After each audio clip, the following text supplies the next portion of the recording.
flatbread pizzas 3 different ways. The first pizza we're gonna make, oh, that smells fantastic, is candied bacon and spinach pizza. Yeah, I just said that. I've got 4 slices for 2 flatbreads in the pan, finely chopped, of bacon.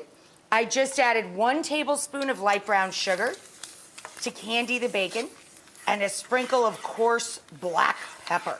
Then we're gonna add a shallot, 1 large shallot, and let that mush down into the candied bacon. So these are garlic naans that I'm using today. And for naan bread, if you read the back of the package, you put a splash of water on your grill or griddle first, okay? And you let that kind of bubble up. And that brings a little moisture back to the bread as it's blistering. Once it's charred, we're gonna flip it and brush it just lightly with a touch of butter. Okay, I think our shallots are soft enough that we can start wilting in our spinach.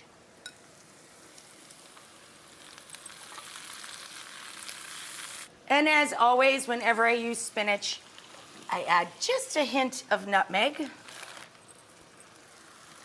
Anything with dark greens or a lot of cheese. So for this pizza, we're gonna take half the spinach, and we're gonna top each with our cheddar.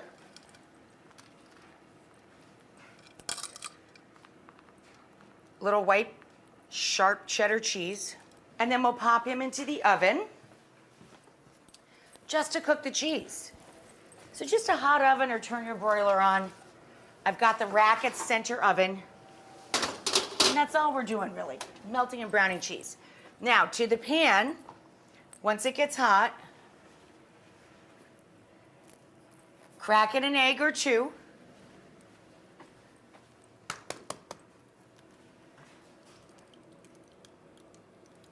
For each pizza, okay? Oh, look at that, twins. Put a lid on it, and that's it. Oh, wow.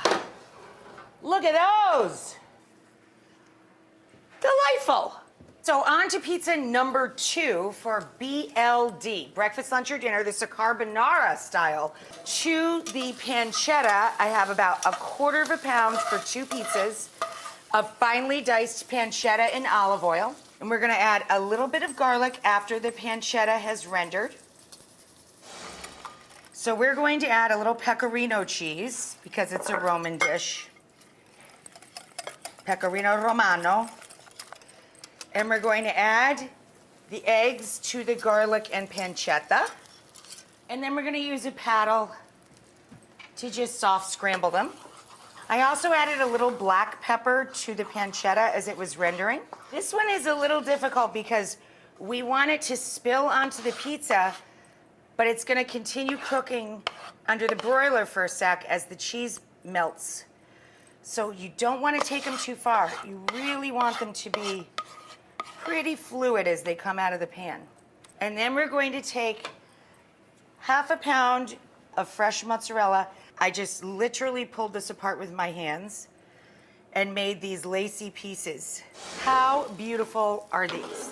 To top these, I use a little flat leaf parsley and a little bit of crushed red pepper flake. The last one, we're gonna get started right now. I'm just using the large side of my box grater, you can use a mandolin, to cut through these little tiny baby potatoes.